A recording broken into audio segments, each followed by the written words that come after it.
الرحمن الرحیم پروگرام مشتری ہوشیار باش کے ساتھ میں ہوں عرفان مصطفیٰ سہرائی۔ ناظرین، آج کے پروگرام میں ہم پرانی گاڑیوں کے درآمد پر بات کریں گے۔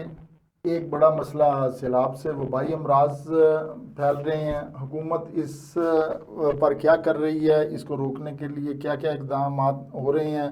اس کے ساتھ عالمی بینک نے پاکستان کو 4 کروڑ 79 لاکھ ڈالر کا قرض منظور کر لیا ہے، اور سوئی نادرن نے جو گیس ہے اس کو مہنگا کرنے کی درخواست کر دی ہے۔ ان ٹاپکس پر آج بات ہوگی۔ پہلے مسئلے کی جانب ہم چلتے ہیں۔ حکومت نے 5 سال پرانی گاڑیوں کی درآمد پر 40% اضافی ڈیوٹی عائد کرنے کا فیصلہ کیا ہے۔ سینٹ کی قائمہ کمیٹی برائے خزانہ اور صنعت و پیداوار کے مشترکہ اجلاس میں حکام کی جانب سے بتایا گیا کہ یہ خراب اور دھوئیں چھوڑنے والی گاڑیاں جو ہیں ان کو منگوانے پر پابندی ہوگی، لیکن 10 سال تک پرانی گاڑیاں منگوانے کی اجازت ہوگی۔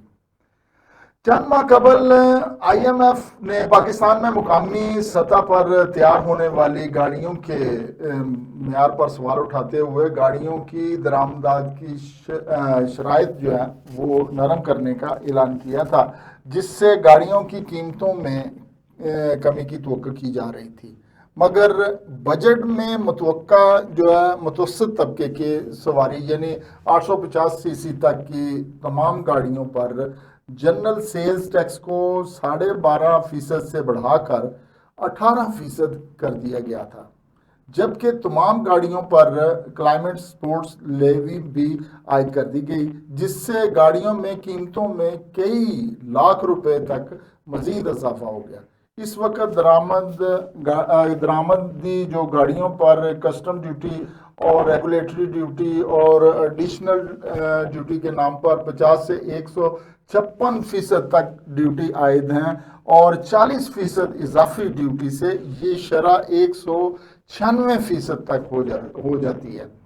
بیرون ملک سے پرانی گاڑیوں کی درآمد کا اصل سبب مقامی طور پر پیدا کردہ گاڑیاں ہیں جو مہنگی بھی ہیں اور غیر معیاری بھی، لہٰذا حکومت کو گاڑیوں کی مقامی پیداوار کے معیار کو بہتر بنانے کی ضرورت ہے۔ اگر مقامی سطح پر ہی پیداوار اور عالمی سیفٹی سٹینڈرز کی حامل گاڑیاں میسر ہوں تو گاڑیوں کی درآمد اور امپورٹ ہے وہ واضح کمی ہو سکتی ہے، لیکن اسے کرے گا کون؟ اگلا جو آج آپ کا ٹاپک ہے وہ ہے سیلاب اور وبائی امراض۔ دونوں جو ہیں وہ پھیل چکے ہیں۔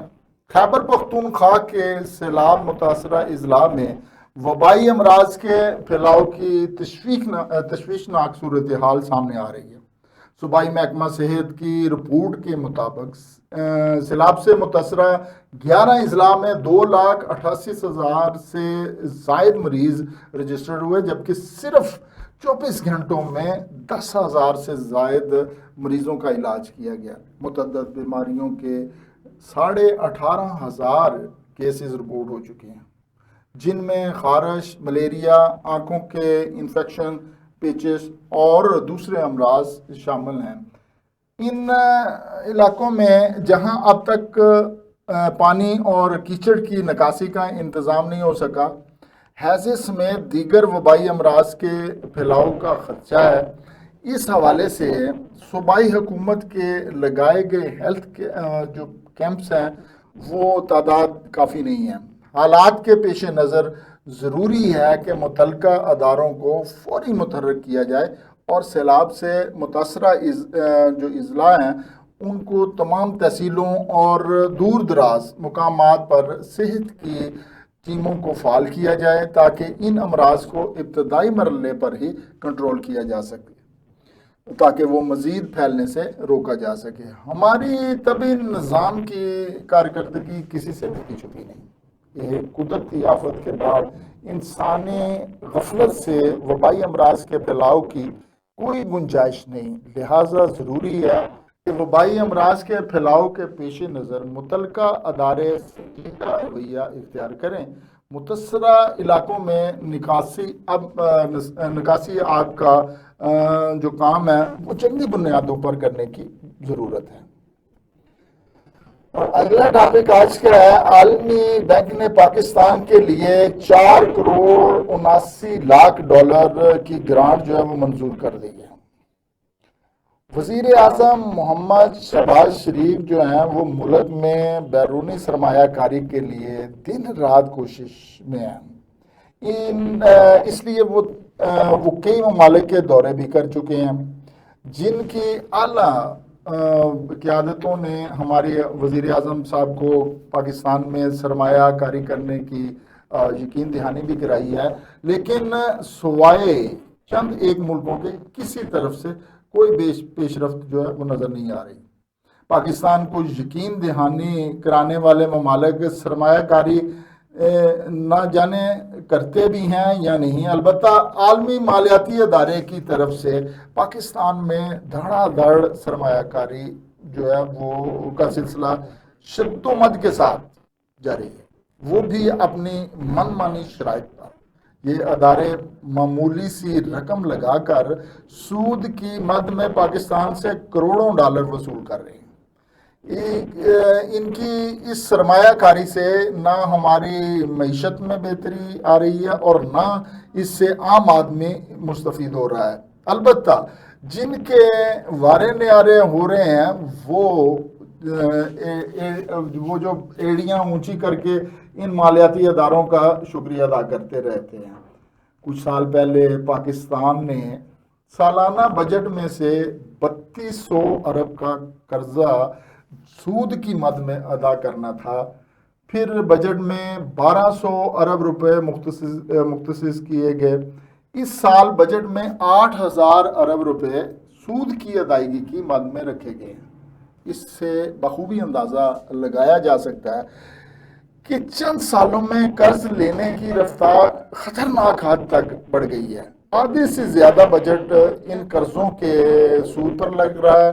ان حالات میں آپ کیا توقع رکھتے ہیں کہ ملک کی ترقی کے لیے پیسہ کہاں سے آئے گا؟ اکثر کہا جاتا ہے کہ ملک کی ترقی کے لیے قرض لینا پڑتا ہے، لیکن یہ نہیں پتہ چلتا کہ یہ قرض خرچ کہاں ہوتے ہیں۔ عرصے سے کوئی بڑا پروجیکٹ بھی نہیں بن رہا، لیکن عالمی بینک کی اس سرمایہ کاری پر یہی کہا جا سکتا ہے کہ جو ہے نا ہنگ لگے نہ پھٹکڑی، رنگ بھی جو کھا جائے۔ عالمی بینک کی جانب سے 4,79,00,000 ڈالر کے اجرا پر حکومتی طبقات کی صفوں میں تو خوشی کی لہر دوڑ گئی۔ ان کا ہر دن عید اور رات جو ہے وہ شب رات میں ڈھل گئی ہے، کیونکہ اس قرض سے ان کے لیے حکومت چلانا اب کچھ آسان ہو جائے گا، لیکن غریب عوام کے دل و دماغ پر یہ قرض آسمانی بجلی بن کر گرا ہے، جس کا سارا بوجھ بالآخر انہی کے ناتواں کندھوں پر پڑے گا، جو بجلی، گیس، پانی اور پیٹرولیم میں ٹیکسوں کی صورت میں انہیں بھگتنا پڑے گا۔ اس لیے ہمارے بیچارے عوام کے لیے مشورہ ہے کہ پیشگی اقدامات کے طور پر وہ بھوکے پیٹوں ڈنڈ بیٹھکیں لگانا شروع کر دیں، تاکہ ان کے کندھوں پر نئے ٹیکسوں کا بوجھ اٹھانے کے قابل ہو جائیں۔ رہی روٹی تو وہ عوام کا مسئلہ ہے، حکومت کا نہیں۔ حکومت تو صرف ٹیکس وصولی پر یقین رکھتی ہے۔ ناظرین، اگلا ٹاپک جو ہے وہ ہے سوئی ناردرن نے گیس مہنگی کرنے کی درخواست دے دی ہے۔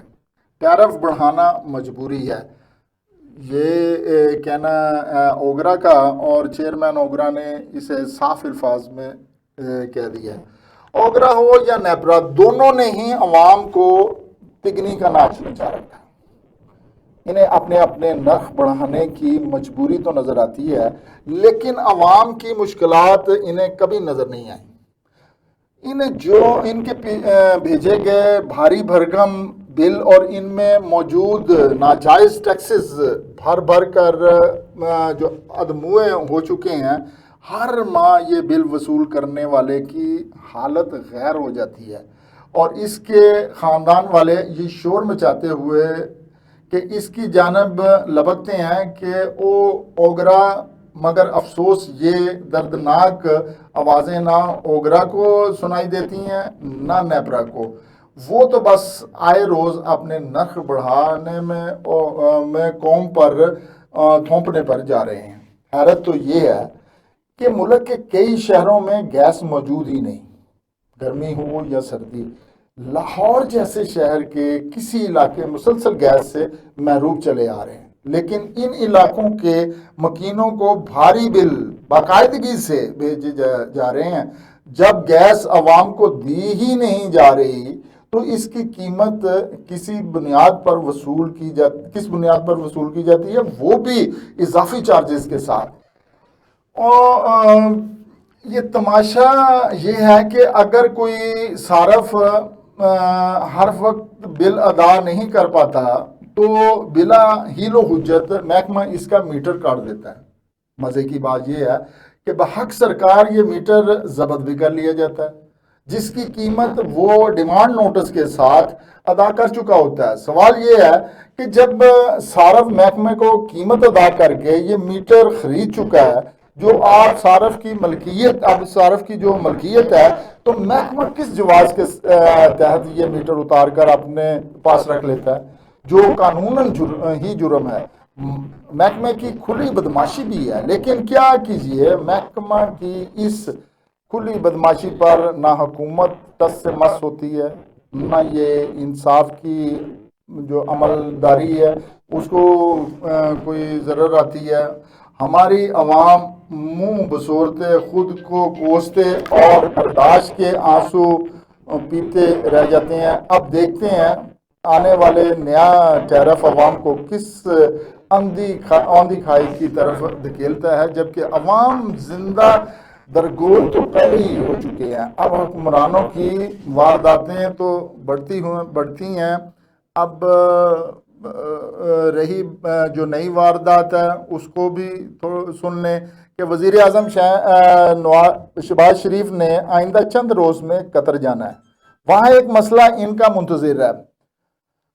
ہوا یوں کہ نواز شریف کے تیسرے دور حکومت میں قطر کے ساتھ LNG کی جو ہے وہ معاہدہ ہوا تھا، جس کے تحت قطر نے ہر ماہ پاکستان کو LNG کے 5 کارگو شپس جو ہیں وہ فراہم کرنے تھے۔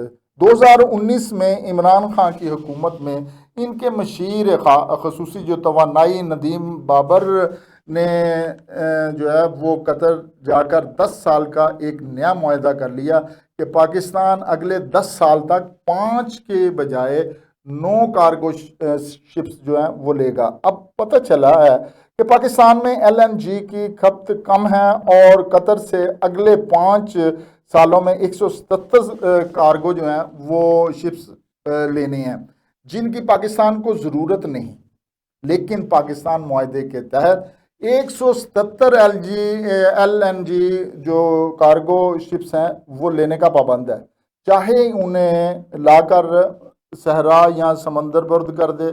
اس وقت ایک کارگو شپ کی عالمی مارکیٹ میں قیمت جو ہے وہ 9 ارب روپے ہے۔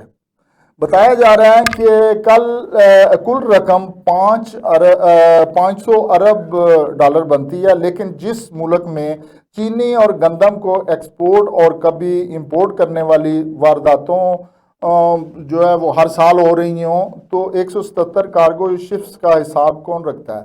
لگتا ہے کہ ہمارے وزراء نالائق ہیں کہ انہیں علم ہی نہیں کہ ہمارے ضرورت کتنی ہے۔